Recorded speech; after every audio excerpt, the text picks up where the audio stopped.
Saatnya Anda dengarkan Ruang Publik KBR. Assalamualaikum pemirsa dan pendengar, dimanapun Anda berada, semoga semuanya dalam keadaan baik dan penuh semangat, sesuai dengan tema perbincangan kita hari ini, yaitu inovasi dan prestasi, program Balitbang Kemenak tahun 2023. Nah, Badan Penelitian dan Pengembangan atau Balitbang Kementerian Agama memiliki peran yang strategis di dunia birokrasi pada era destruktif hari ini. Nah, keberadaan Litbang ini juga menjadi motor bagi terciptanya birokrasi yang adaptif dan antisipatif termasuk termasuk bagi Kementerian Agama. Nah, saat ini Badan Litbang dan Diklat Kementerian Agama juga memiliki dua jenis program strategis dan program legacy. Nah, programnya apa saja yang dimaksud dan seperti apa implementasinya sejauh ini? Kemudian bagaimana program ini berdampak positif kepada masyarakat? Untuk membahasnya sudah hadir bersama saya narasumber kita, Kepala Balitbang Diklat Kementerian Agama, Profesor Amin Sujitno. Apa kabar, Pak? Kabarnya baik. Baik, alhamdulillah. Oke, Prof, boleh disampaikan terlebih dahulu mungkin Prof, di dalam mendukung tugas dan fungsi Kemenak, apa saja sih program yang dilakukan oleh Balitbang? Ya, terima kasih Mbak siapa? Sri. Mbak Sri. Ya. Pertama tentu saya ingin menyampaikan dua hal yang paling utama ya terkait dengan tusi yang diberikan kepada Balitbang Diklat sejalan dengan Ertaker yang mendasarinya.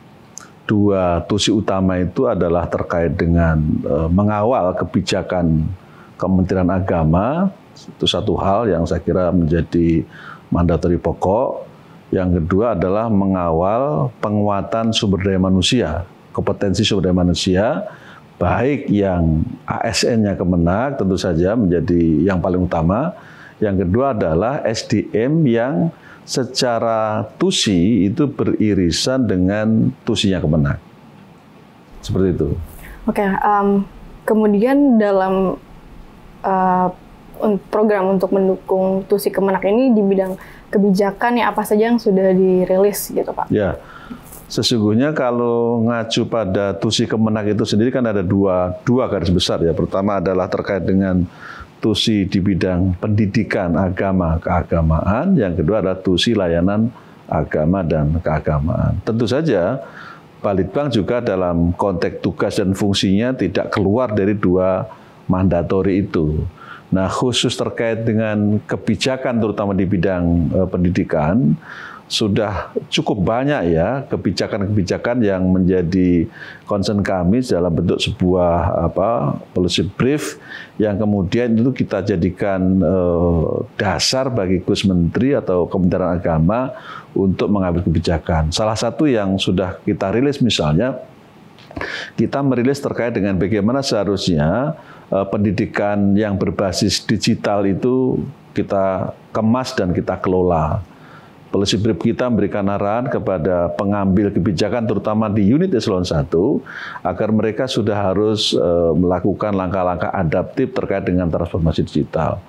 Belakangan kita juga melakukan sebuah kajian terkait dengan policy brief tentang haji ramah lansia misalnya, itu juga kita lakukan.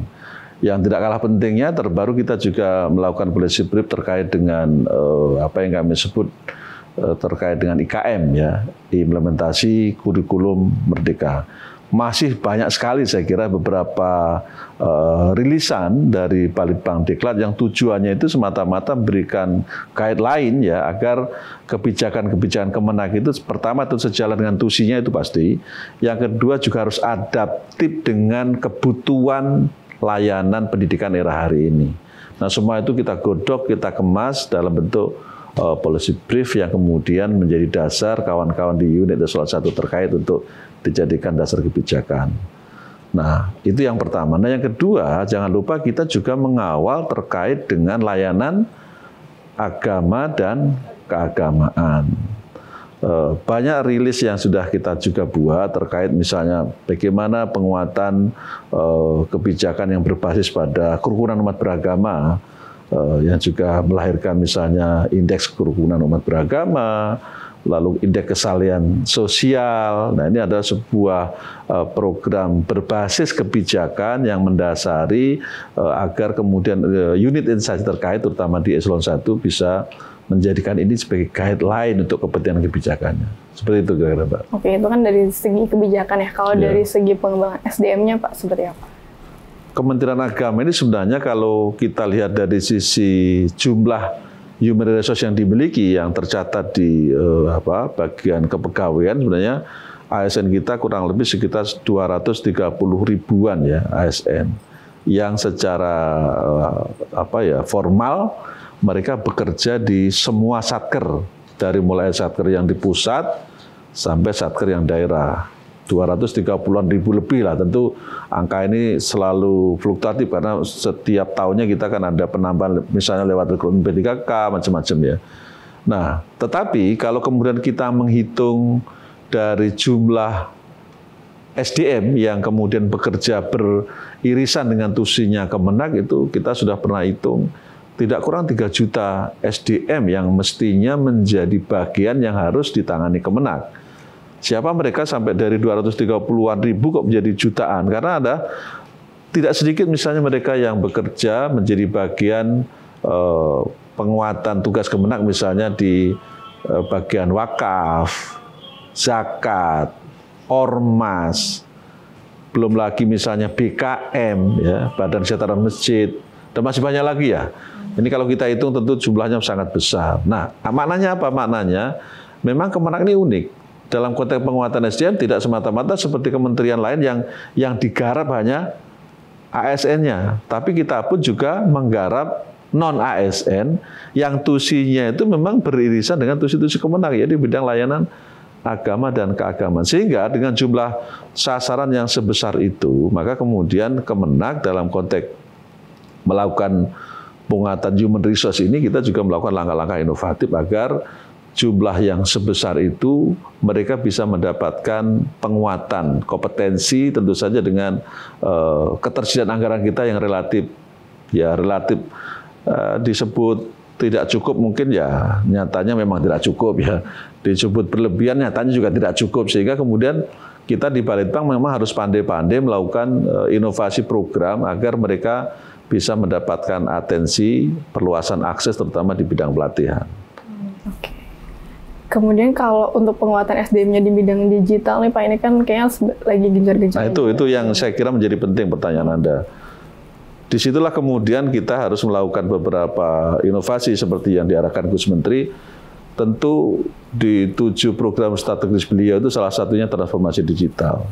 Dalam merespon arahan Gus Menteri ini, kami di Balitbank Diklat membuat sebuah program penguatan kompetensi melalui yang kami sebut dengan MOOC atau Diklat Pintar. MOOC itu adalah Massive Open Online Course, sebuah aplikasi yang mempermudah semua human resource baik yang ada di kementerian maupun yang ada di luar kementerian, terutama yang tadi saya sebut sebagai masyarakat yang beririsan tugasnya dengan kementerian.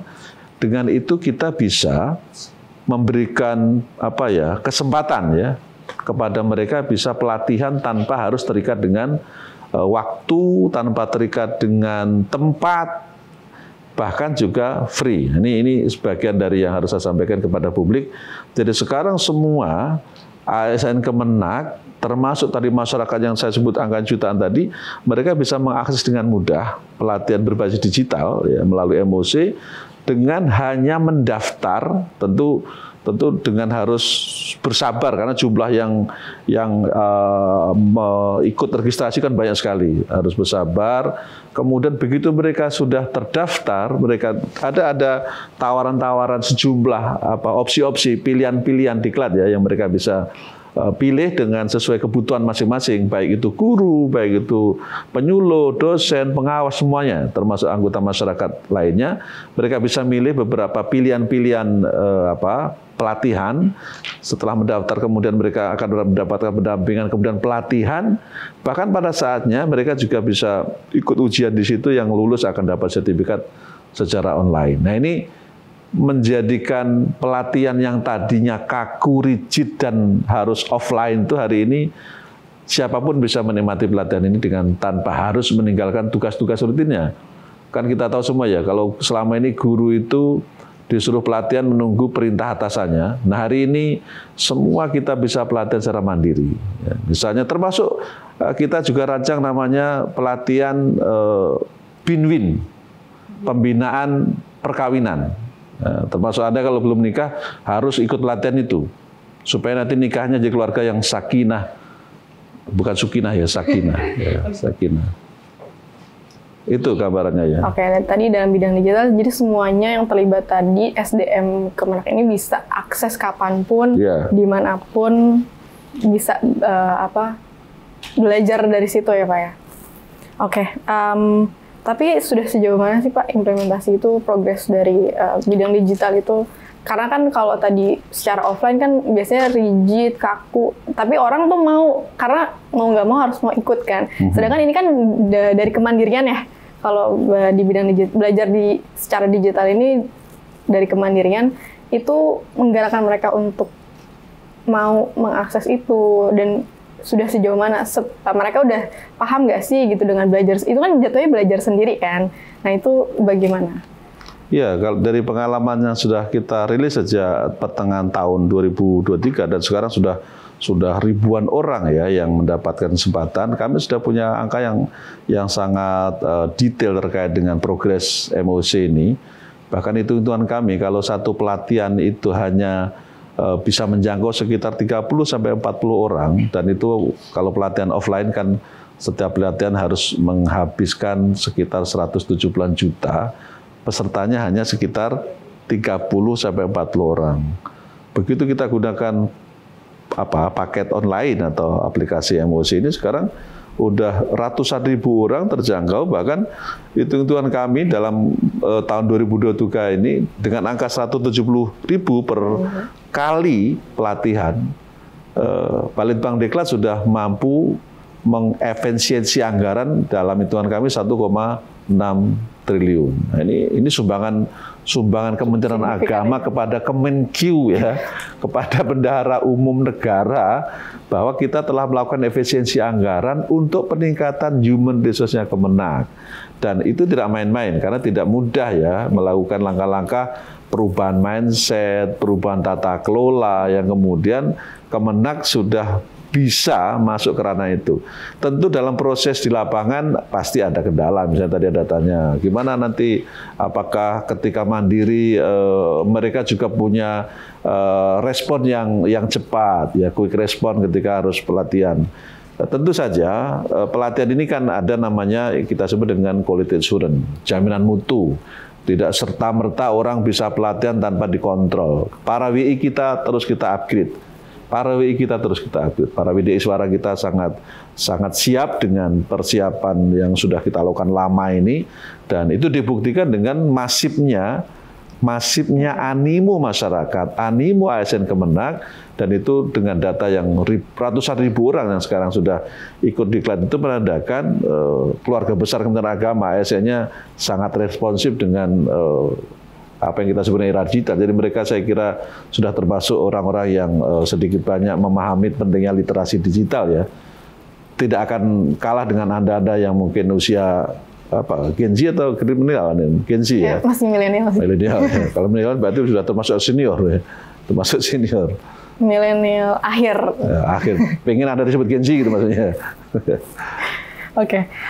Ini Prof. Nah, dengar-dengar nih Balitbank ini kan akan atau sedang bertransformasi ya menjadi badan moderasi. Nah, itu sudah sampai mana nih Prof prosesnya, dan nanti sebenarnya dampak perubahan transformasi ini tuh seperti apa sih gitu? Ya, jadi kita punya Perpres 12 2023. Isi Perpres itu kira-kira adalah sebuah justifikasi regulatif yang mengharuskan badan Litbang dan Diklat itu bertransformasi menjadi badan moderasi beragama dan pengembangan sumber daya manusia. Ini sebenarnya menandakan bahwa dengan bertransformasinya Balitbank menjadi badan moderasi beragama ke depan, otomatis tusi utama yang selama ini kami sebut dengan Litbang Jirap, penelitian, pengembangan, pengkajian dan rapat, disingkat Litbang Jirap, dengan sendirinya tidak lagi menjadi tusi utama. Sekali lagi tidak tusi utama bukan berarti tidak sama sekali tidak memberikan penguatan di bidang kebijakan, tapi tidak lagi menjadi tusi utama. Nah, itu yang berkaitan dengan Litbang Jirap akan pindah berhijrah ke BRIN, ya, Badan Riset Inovasi Nasional, sehingga hampir semua peneliti kami, saya kira di atas 99% lebih, itu sudah berhijrah sekarang ini menjadi keluarga besar BRIN. Oke, Prof, sebelum dilanjutkan lagi nih mengenai transformasi Balitbank ke BRIN ini, kita akan jeda sejenak terlebih dahulu nih, Prof. Masih Anda dengarkan Ruang Publik KBR. Baik pemirsa dan pendengar, kita akan lanjutkan kembali perbincangan kita dengan Prof. Amin Sujitno. Nah, Prof, tadi kan bahas soal transformasi ya. Nah, namanya aja nanti kan sudah berganti nih dari Balitbank menjadi Badan Moderasi. Itu kedepannya dampaknya seperti apa nih, Prof?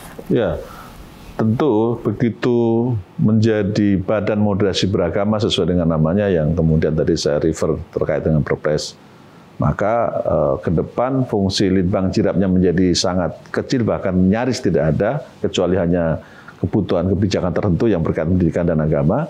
Kita akan fokus khusus terkait dengan implementasi penguatan moderasi beragama di semua satker Kemenak, termasuk di satker-satker yang tadi beririsan dengan Kemenak.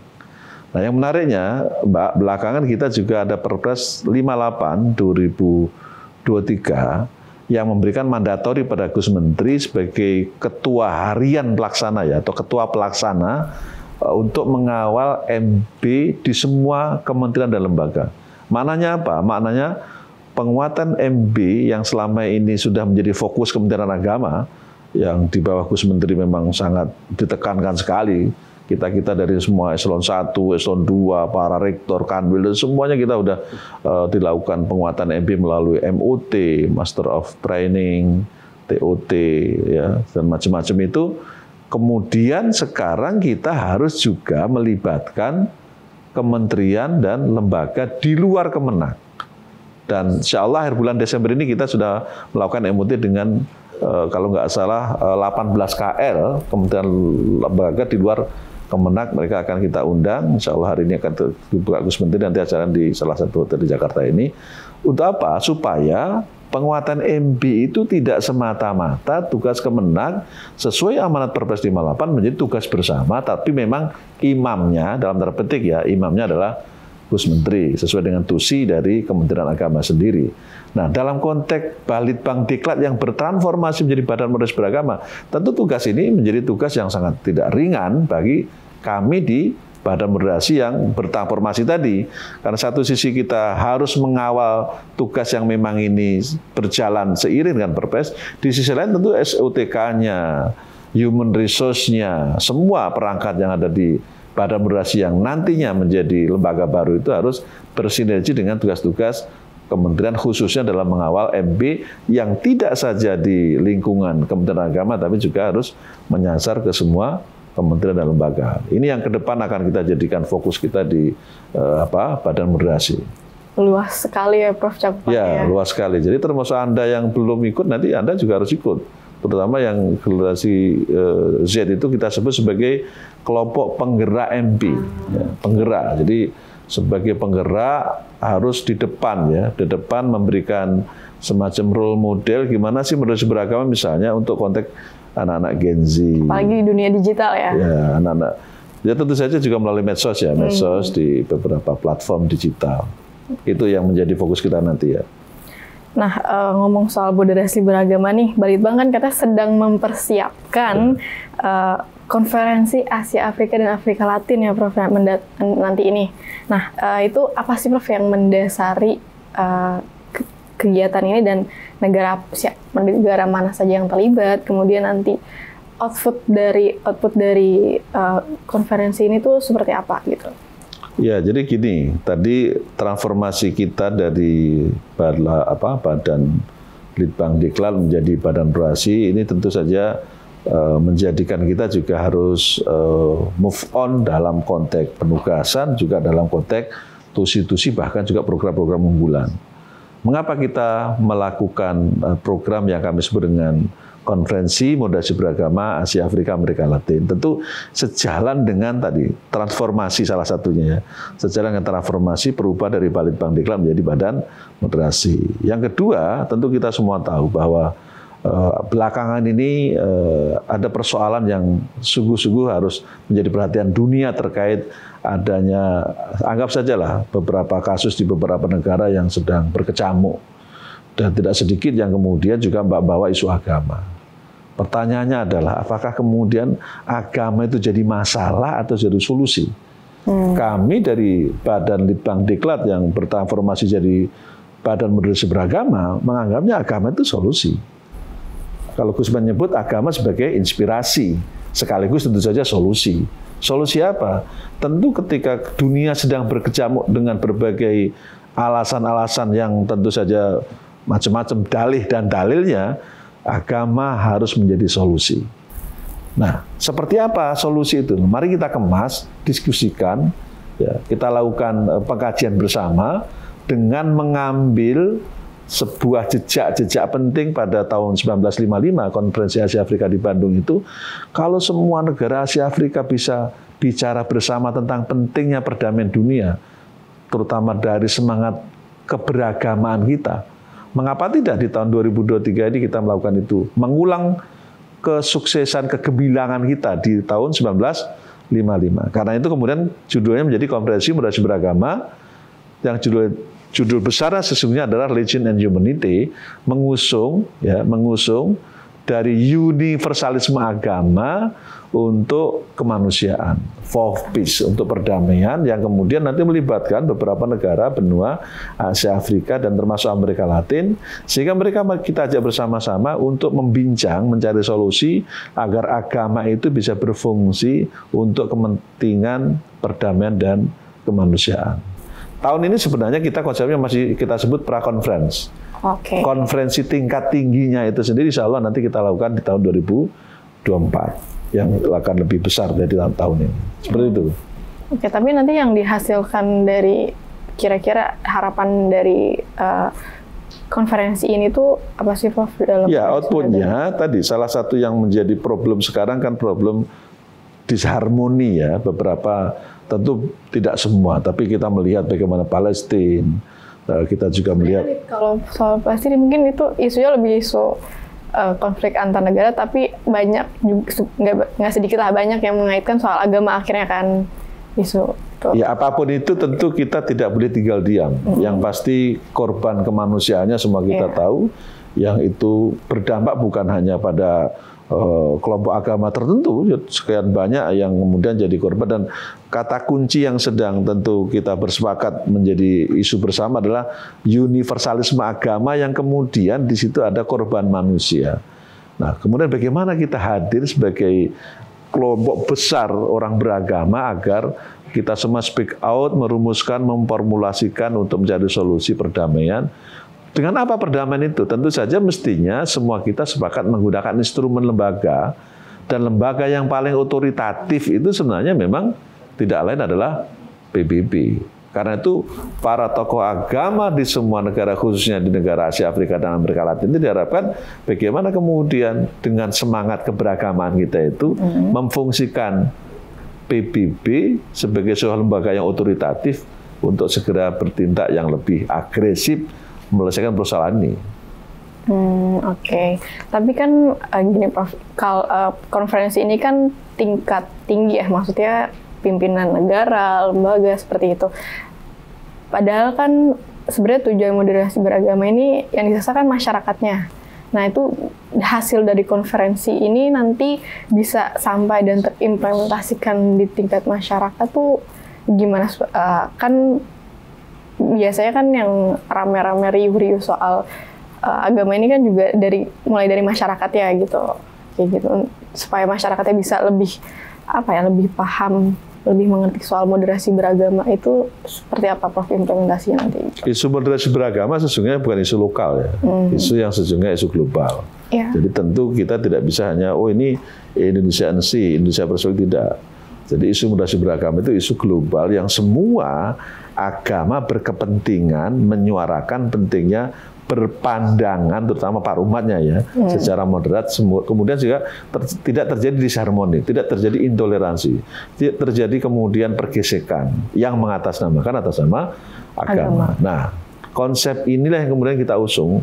Isu-isu ini yang kita usung dari lokal ke global, dari Indonesia, terutama Asia, ke Afrika, ke Amerika Latin, dengan cara semangat yang sama. Apa semangat yang sama? Yaitu memproteksi jiwa atau sisi kemanusiaan. Karena bagaimanapun substansi beragama itu yang paling hakiki menurut saya ya, bagaimana kemudian memproteksi jiwa kemanusiaan.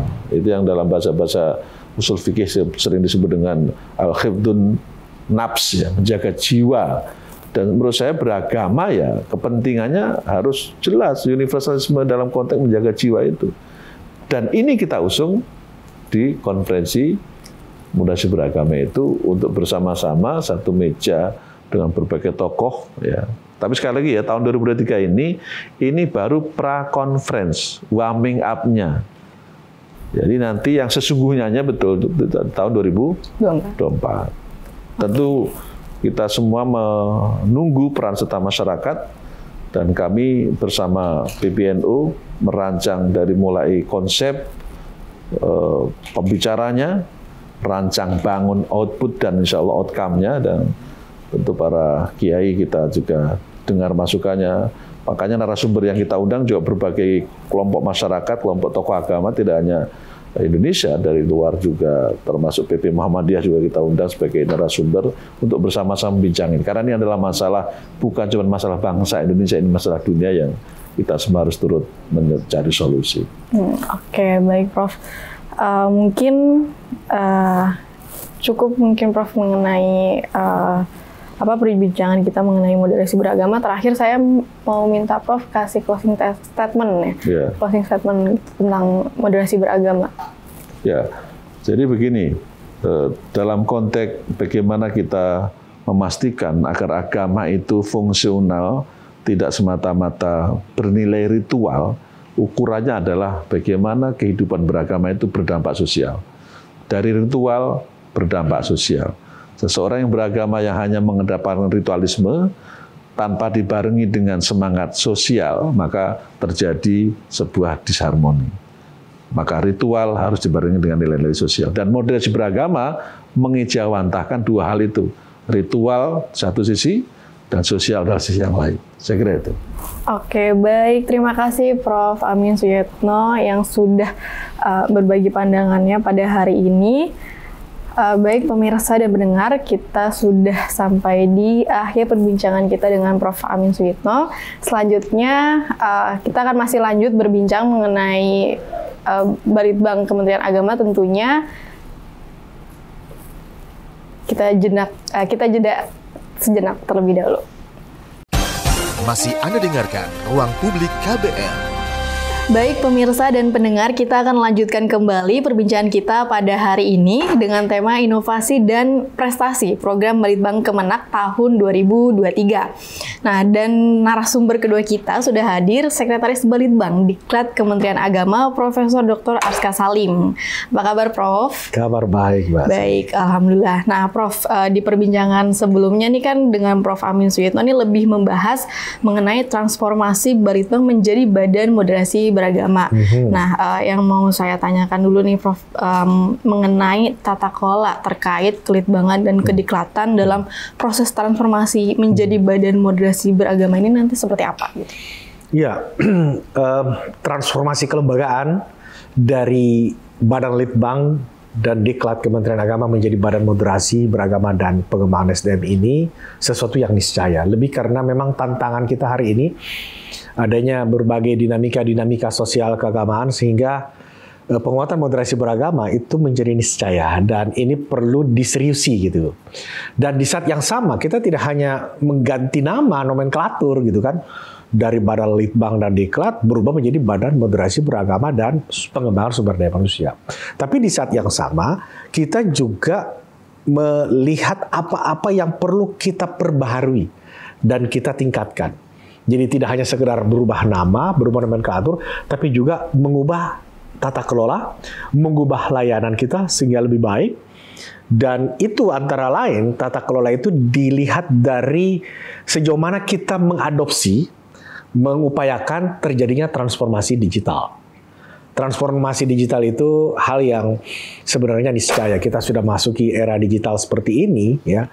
Maka mau tidak mau ya harus kita ikuti apa yang menjadi tren saat ini. Misalnya pembelajaran yang saat ini terkait dengan kediklatan ya. Pembelajaran yang saat ini umumnya dilakukan secara manual, klasikal ya, di kelas, itu sekarang sebagian besar sudah menjadi pembelajaran secara online. Dan itu diupayakan dalam bentuk namanya Diklat Pintar ya. Itu bagian dari Massive Online Open Course. Di sini kita bisa melatih siapapun ya, para guru ataupun penyuluh ataupun juga bahkan masyarakat ya yang merupakan stakeholder Kementerian Agama, tanpa mereka harus datang ke kantor balai ataupun kantor pusdiklat atau kampus ya, sehingga mereka bisa mendapatkan pelatihan dan nantinya mendapatkan keterampilan, skill dan juga sertifikat yang diakui gitu. Nah, itu contoh kecil bagaimana upaya kita melakukan tata kelola tidak hanya dari segi perubahan nama tapi juga dari segi bentuk pelayanan dan dari segi kinerja yang selama ini kita anggap perlu pembenahan. Oke, tadi soal masif online open course itu tadi juga sudah disinggung sama Prof. Amin Sugito. Yeah. Nah, tapi program yang dilakukan dalam proses reformasi selain itu apa saja? Pasti kan dari Balitbang kemudian berubah jadi Badan Moderasi, itu ada hal-hal yang berubah nih Prof. Gitu. Nah, itu apa saja sih perubahan yang terjadi? Ya, perubahan-perubahannya memang tidak secepat yang kita bayangkan. Kenapa? Kita harus menunggu regulasi. Harus ada payung hukum, iya kan? Sekarang ini sudah ada peraturan presiden tentang struktur Kementerian Agama yang mengubah nama Balitbang Diklat menjadi Badan Moderasi Beragama dan Pengembangan SDM. Ini masih dibutuhkan peraturan Menteri Agama yang mengatur detailnya. Di bawah badan ini, Badan Moderasi Beragama ini, pusat-pusat apa aja yang ada? Pastinya ada pusat moderasi beragama. Lalu kemudian juga nanti ada balai moderasi beragama. Ini perubahan struktural ya. Tata kelola kita yang bersifat struktural di sana yang akan kita lakukan. Tapi yang juga penting adalah nanti adalah perubahan pada level institusi, ya kan? Maksud saya bahwa kelembagaan di mana tadinya orang hanya melihat ini sebagai penelitian gitu kan, ini sudah tidak bisa lagi gitu kan, tapi lebih pada bagaimana membangun literasi masyarakat, membangun pengetahuan masyarakat, kesadaran mereka tentang moderasi beragama. Nah, itu pekerjaan-pekerjaan yang sekarang kita sedang tingkatkan gitu kan, dari berbagai macam bentuk literasi ya, kita sudah mencetak sudah menyusun dan menerbitkan buku-buku, baik itu buku komik moderasi beragama, juga ada terkait dengan buku saku bagi Gen Z tentang moderasi beragama, lalu juga ada buku-buku referensi bacaan akademik yang terkait dengan moderasi beragama. Itu salah satu upaya kita dalam transisi tadi ini secara institusional ya, bahwa ke depan ini akan menjadi Badan Moderasi Beragama. Nah, perubahan-perubahan sesungguhnya perubahan itu diikuti tidak hanya struktural institusional tapi juga kultural sebetulnya. Tentu ini butuh waktu yang lebih panjang ya, tidak mungkin dalam waktu singkat. Bahkan kita masih menunggu PMA terbaru yang mengatur Badan Moderasi Beragama ini gitu kan. Tentunya ke sana nanti kita lihat bahwa ada Badan Moderasi Beragama, bahkan ada Balai Moderasi Beragama ya, mungkin nanti di 3 kota ya, di Jakarta, Semarang, dan Makassar yang menggantikan Balai Litbang Agama. Nah, dengan hadirnya Balai Moderasi Beragama itu, maka langkah-langkah ataupun juga upaya-upaya melakukan penguatan sosialisasi terkait dengan wawasan moderasi beragama ini akan lebih gencar karena mereka langsung menyentuh pada masyarakat, stakeholder, Kementerian Agama, bahkan warga bangsa Indonesia secara umum. Oke. Tapi persiapan dari SDM Kemenaknya sendiri dari transformasi dari Balitbang ke moderasi beragama tuh kesiapannya sudah sejauh mana gitu? Ya, soal SDM adalah sesuatu yang kita tidak bisa langsung memindahkan orang gitu kan dari kolom A ke kolom B selesai, nggak bisa gitu kan. Tetapi juga membangun cara pandangnya ya. Jadi sekarang ini kan kita sudah melakukan pelatihan-pelatihan yang cukup banyak ya, mulai dari pelatihan instruktur nasional, Master of Training, Training of Trainers, juga ada orientasi gitu kan, sosialisasi, itu jenis-jenis pelatihan yang sudah ada. Dan ini sedikit banyak membangun kesadaran ataupun juga wawasan kita ya di Badan Litbang Diklat ini bahwa kita itu akan berubah menjadi Badan Moderasi Beragama. Itu kan perlu perubahan mindset ya. Jangan sampai nanti berubah nomenklatur, berubah institusi dan segala macam, kok masih seperti kayak badan penelitian. Nah, ini yang kita tidak inginkan terjadi. Maka ini langkah secara gradual ya. Bagaimana SDM kita sudah termantapkan khususnya dalam wawasan moderasi beragama mereka gitu. Oke, berarti persiapannya juga sudah gencar dilakukan ya? Sudah. Okay. Hampir semua yang namanya ASN di Badan Litbang dan Diklat Kementerian Agama itu sudah mengikuti pelatihan, mengikuti sosialisasi penguatan moderasi beragama. Oke. Baik. Nah, terkait transformasi ini kan kalau hari ini mungkin kita tahu digitalisasi ini kan hal yang pasti ya, Prof. Transformasi ini juga dilakukan dalam hal digital. Itu apa saja nih, Prof?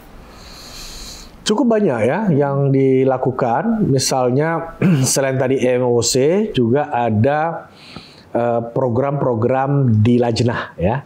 Lajnah Pentasheh Mushaf Al-Quran. Ini suatu unit eselon 2 di bawah Balitbang Diklat yang menangani pemeriksaan pentasehan Mushaf Al-Quran. Dan beberapa hasil atau produk yang sudah available online, itu Quran Kemenak gitu kan, di situ kan tersedia. Selain Quran terjemah ke bahasa Indonesia, juga ada terjemah Quran bahasa daerah ya. Dan itu tersedia online gitu kan. Ada Quran terjemahan bahasa Sunda, terjemahan bahasa Palembang gitu kan, terjemahan bahasa Jambi ya. Ada beberapa lah, sekitar 6 atau 7. Dan ini akan bertambah seiring dengan waktu. Ini kita baru mulai saja tahun 2003. Di saat yang sama juga kita melakukan transformasi bagaimana penilaian buku yang tadinya manual ya baca buku terus dinilai ada kesalahan dalam gambar, kekeliruan dalam memberikan ilustrasi, atau juga mungkin ada kesalahan tulisan atau substansi. Itu nggak lagi di atas kertas, sudah paperless gitu kan. Yang dilakukan adalah dengan cara online semua. Tinggal buka laptop atau komputer, masuk ke aplikasinya, di situ kita bisa buka satu persatu buku-buku yang mau dinilai ya. Jadi penilai buku pendidikan agama untuk sekolah dan madrasah itu tidak lagi harus pegang naskah dummy-nya segala macam itu. Semuanya tersedia di komputer online itu, di aplikasi online itu. Jadi ini salah satu contoh bagaimana transformasi digital kita sudah awali dan lakukan dengan di masa-masa transisi seperti ini gitu. Oke.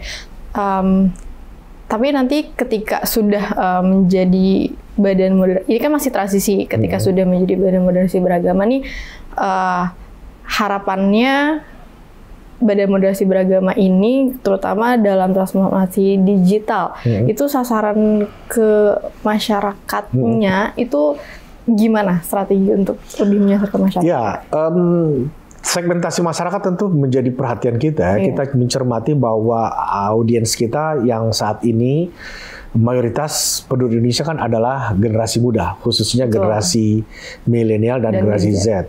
Kalau mereka digabung total itu kan lebih dari 52% ya menurut sensus penduduk tahun 2020. Sehingga kita pun dalam menyiapkan produk ya harus memastikan bahwa produk penguatan moderasi beragama ini dapat diakses atau mudah dipahami gitu kan, atau mudah dicerna dan diikuti ya oleh kelompok ini, kelompok milenial dan kelompok Gen Z. Maka beberapa waktu yang lalu kita adakan lomba-lomba kan, itu ada lomba musik moderasi beragama ya dilakukan oleh BLA Semarang. Nah itu juga bagian dalam kita transisi nih menjadi badan moderasi beragama, kita sudah melakukan, jadi mindset kita tuh sudah menjadi badan moderasi beragama, terbukti dengan kegiatan seperti itu. Kita juga buat lomba TikTok moderasi beragama gitu kan di BLA Semarang ya, lomba film pendek moderasi beragama, itu juga semua dalam rangka itu oleh BLA Jakarta ya. Maka begitu resmi nanti nomenklaturnya berubah melalui PMA itu, maka tidak ada lagi keraguan-raguan bahwa ini adalah badan moderasi beragama, tidak perlu lagi belajar gitu kan untuk menjadi badan moderasi beragama, karena substansinya, esensinya itu sudah kita laksanakan sejak sekarang ini. Gitu. Oke, berarti sejauh ini progresnya sudah cukup siap lah ya, kesiapan transformasi ini ya? Sudah sangat siap ya. Tinggal menunggu ketok palu, tinggal menunggu dokumen peraturan Menteri Agamanya diteken ya. Tapi memang tidak mudah, kita sadar juga melibatkan berbagai pihak gitu kan, dari Kemenpan RB terutama, dan masih dalam proses. Harapannya sih kita berharap di awal tahun 2024 PMA itu sudah terbit ya terkait dengan Ortaker Kementerian Agama, dan di sana selain unit eselon 1 Badan Moderasi Beragama dan Pengembangan SDM juga disebutkan unit-unit eselon 2 yang nanti akan menjadi kaki, dan juga unit eselon 3 balai-balai tadi itu, sehingga pekerjaan program dari penguatan moderasi beragama itu bisa diwujudkan dengan baik. Nah, transformasi ini kan pasti bukan hal yang mudah ya. Cuman pasti ada saja kendala. Nah, sejauh ini nih Prof, di masa transisi ini, kendala-kendala apa saja mungkin yang didapati Balitbang untuk transformasi ke badan moderasi ini gitu? Ya pertama tadi ya soal kendala regulasi, payung hukum kan, kan nggak mungkin juga kita mengklaim diri sebagai badan moderasi beragama tapi namanya masih Badan Litbang. Nah, itu kan kendala. Bahwa pekerjaan kita, program kita, aktivitas yang kita lakukan dari waktu ke waktu di setiap unit eselon 2 dan 3 sudah mengarah ke sana, itu kita laksanakan supaya kita nanti terbiasa dengan itu. Nah, kendala lain juga bahwa untuk meyakinkan pada masyarakat moderasi beragama itu sebagai sesuatu yang relevan, urgen, penting bagi bangsa ini. Ini kan juga menjadi sesuatu yang challenging sampai saat ini ya. Kita perlu membangun kesadaran masyarakat, tapi di saat yang sama juga ada masyarakat yang masih mempertanyakan gitu kan, mau masuk ke suatu instansi terutama di luar Kementerian Agama ya, masih bertanya-tanya ini apa moderasi beragama gitu kan, masih ada simpang siur atau masih dianggap sesuatu yang belum bisa dipahami dengan baik, sehingga terjadi boleh dibilang ya ada ketidakpahaman, dan makanya juga tidak lantas memberi respon yang cepat ya atau positif kepada program-program penguatan moderasi beragama itu ya. Ada beberapa program-program yang dilakukan, ternyata kita harus switch, kita harus mengalihkan, antara lain juga karena ini masih butuh ini dulu nih pendekatan-pendekatan gitu kan, supaya nanti bisa diterima dengan baik. Kita ini dulu cari mana yang lebih memungkinkan untuk bisa dilaksanakan dengan baik program penguatan moderasi beragama itu. Oke, tadi kendala hambatan berarti masyarakat tuh masih belum secepat itu ya menerima perubahan ini. Cuman dari Balitbang ini sudah menyesuaikan tadi dengan ada perubahan-perubahan seperti itu. Nah, tadi sebelumnya juga kita bahas soal ini nih Prof, konferensi Asia, Afrika dan Amerika Latin ya. Nah, itu juga kan kaitannya dengan moderasi beragama. Nah, secara teknis tuh nanti kegiatan konferensi itu nanti ya itu satu langkah yang dilakukan oleh Kementerian Agama untuk mempromosikan, mendiseminasikan penguatan moderasi beragama pada level global, level internasional. Artinya selama ini kan ya kita tidak hanya bermain di tingkat lokal, internal Kementerian Agama, tapi juga nasional, bahkan juga global. Jadi kita bermain di semua lini, di semua level, gitu kan. Dan termasuk juga rencana kami ya mau melakukan perjalanan ke Eropa, ke Inggris, itu antara lain ingin melihat sejauh mana sih respon masyarakat diaspora ya dalam mereka menerima, mendengar ataupun juga mengetahui apa itu penguatan moderasi beragama, ya kan?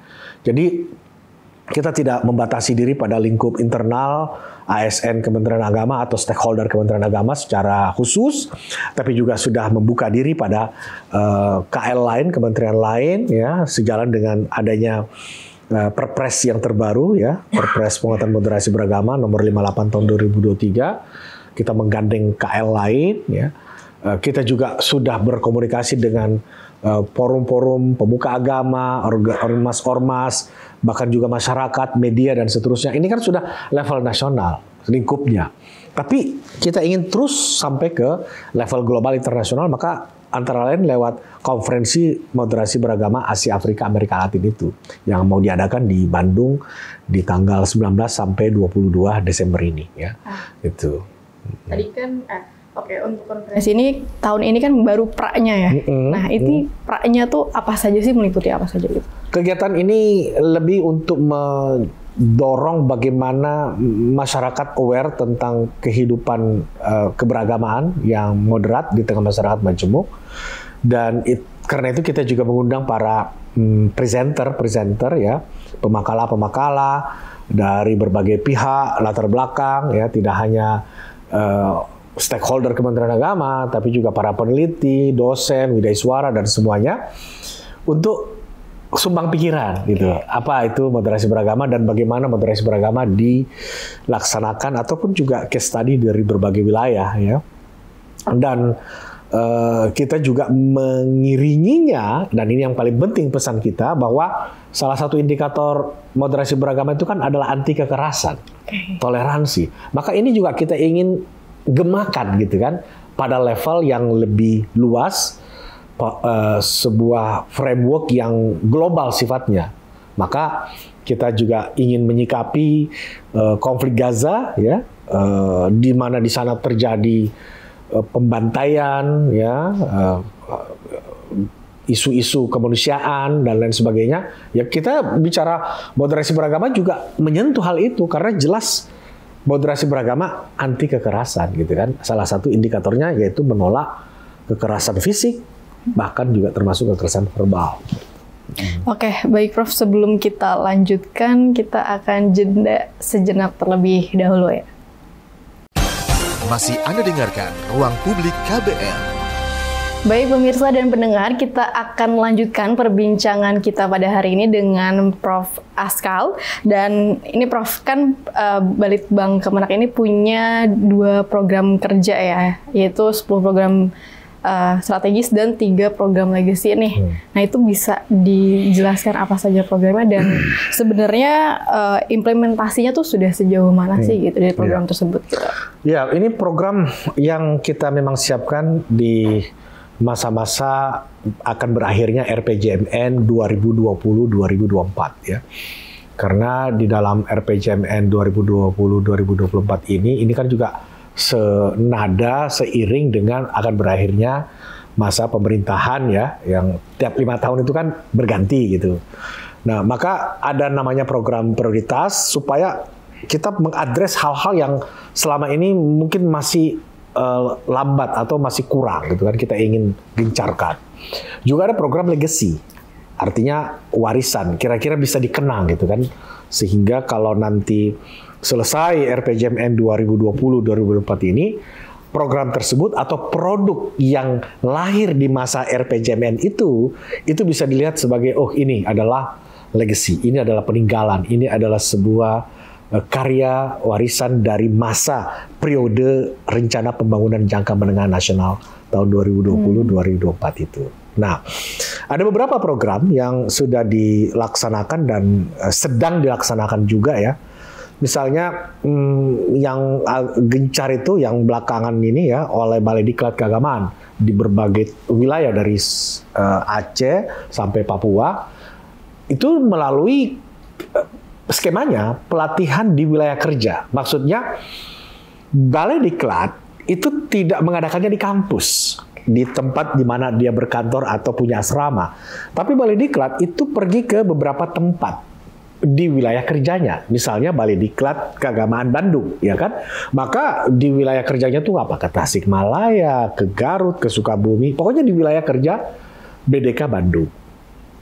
Beberapa program yang pelatihan yang diadakan di sana, misalnya program pelatihan penguatan moderasi beragama berbasis rumah ibadah, ya. Itu kita merasakan betul dengan pelatihan seperti itu, pengurus-pengurus rumah ibadah itu kita undang menjadi peserta di pelatihan tersebut. Ya, pengurus masjid, gereja, pura, kuil, kelenteng dan sebagainya. Nah, di sana itu pelatihan namanya masyarakat ya, berbaur ya, yang selama ini mungkin kalau di sehari-harian itu tidak bisa ketemu, tidak juga mungkin ngobrol, tidak mungkin juga bisa tukar pikiran, apalagi sampai memahami isi pikiran satu sama lain. Nah, dalam forum seperti ini yang dilaksanakan kurang lebih 3 hari ya, itu kita bisa bangun itu sebuah pemahaman bersama bahwa kita sebagai pengurus atau penyelenggara kegiatan keagamaan di rumah ibadah masing-masing itu punya concern dan tujuan yang sama. Agar apa? Ya meningkatkan partisipasi masyarakat untuk mau beribadah, kan begitu. Nah, tujuannya mengapa beribadah kan agar membangun masyarakat yang soleh. Membangun masyarakat yang soleh ini adalah visi Kementerian Agama, gitu kan.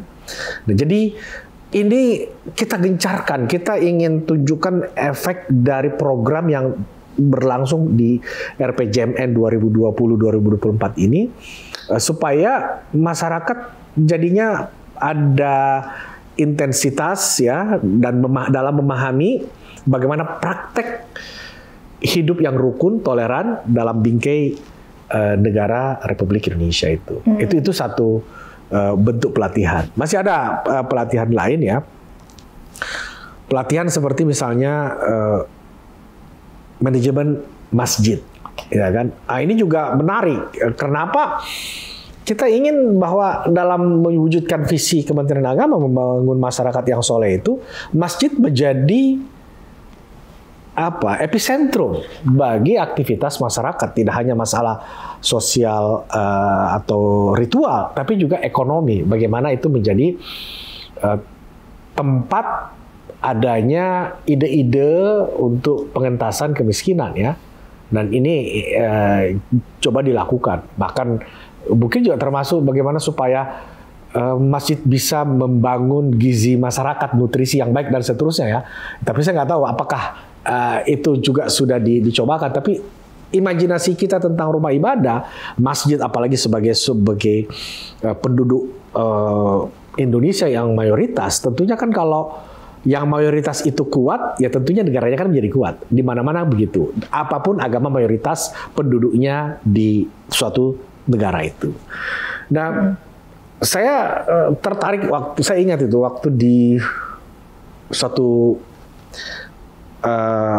kegiatan PDWK ya, itu ada yang bertanya pengurus masjidnya itu, ini gimana ini? Kita ingin meramaikan kegiatan di masjid, tapi yang hadir itu yang orang-orang tua, yang sepuh-sepuh, yang generasinya sudah kolonial semua gitu. Gimana menghadirkan anak-anak milenial, anak-anak Gen Z mau hadir ke masjid gitu kan?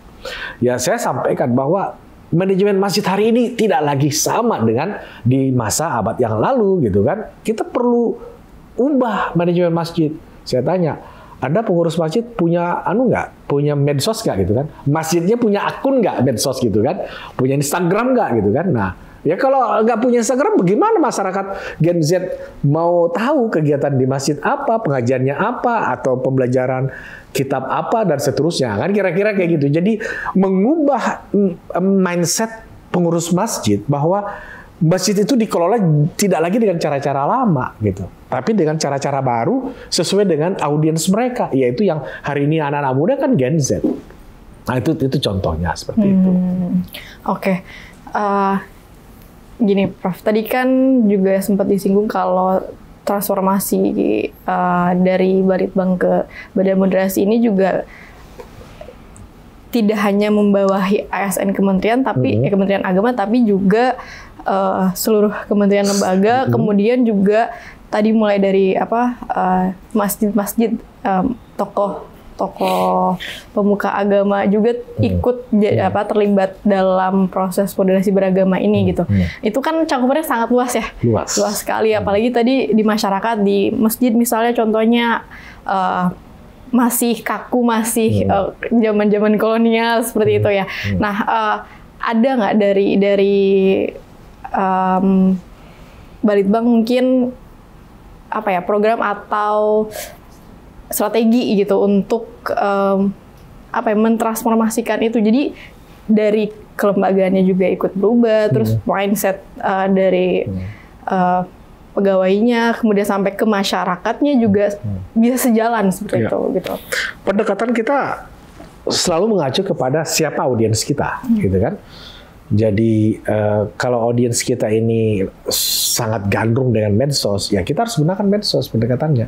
Dan kalau dilihat ya akun medsos Balitbang Diklat, apakah itu Instagram atau TikTok ya, itu juga kan menampilkan reels, posting-posting yang menggugah gitu. Masyarakat pengen tahu ini apa sih gitu kan tentang moderasi beragama, atau produk-produk Balitbang Diklat yang ada kaitannya dengan misalnya kitab suci gitu. Masyarakat tertarik, dan dari waktu ke waktu kan kita lihat berapa banyak likes gitu kan, berapa banyak yang menambah subscriber atau followersnya gitu. Sehingga kita merasa mantap nih, oke kita gunakan pendekatan ini untuk bisa mengakses secara luas kepada masyarakat.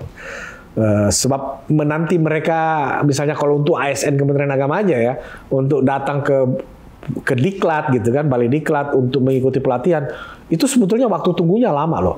Nggak mungkin mereka tuh bisa ikut pelatihan setiap tahun sekali, nggak mungkin. Nah, caranya kita supaya bisa menyebarluaskan ide-ide gagasan yang menjadi mandatori Balitbang Diklat ya, dalam hal ini moderasi beragama dan keterampilan secara luas gitu kan, itu ya harus melalui pendekatan yang selama ini sudah digunakan luas ya.